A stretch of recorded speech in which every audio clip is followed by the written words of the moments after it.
ফাঁসির তার থেকে আমায় ডেকে বলছে, তুমি তুমি শীঘ্রই এই স্বর্গধামে চলে এসো। আমার মনে হচ্ছে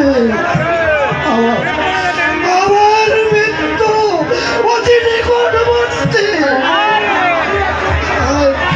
হায় খোদা, আমি এখন কি করব? আমার একমাত্র কলিজার টুকরা নয়নের মনে শিশু কামাল আর এই রূপ লাগানো সিংহাসন আমি এখন কার হাতে রেখে যাব?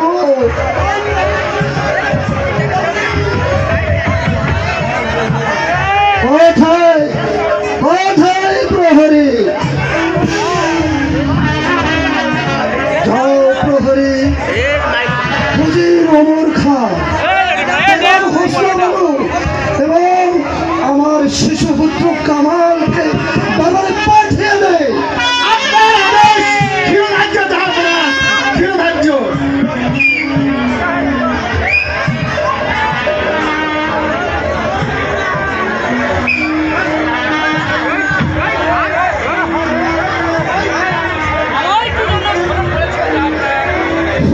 সাহেব, আজ নিশ্চয়ই একই স্বপ্ন আমি দেখলাম, যে যেন ওই দূর আকাশ থেকে আমার হাত ছাড়ি দিয়ে রেখে বলছে, ওরে তুমি অতি শীঘ্রই এই স্বর্গধামে চলে এসো।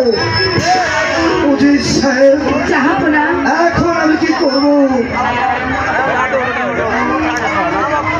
আমার মনে হয় আমি আর বাঁচবো না। অজিত সাহেব, কথা বলবেন না আপনি।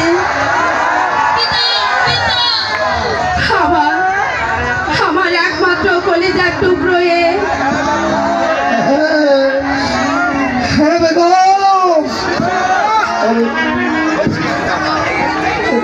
শিশু কামাল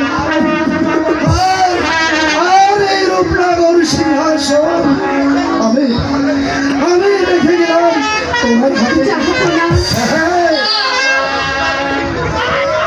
আবার এই রূপনগরের হিন্দু মুসলমান গরিব দুঃখী প্রজাগণ সবাই ওরা ভাই ভাই, আর আপনারা শুধু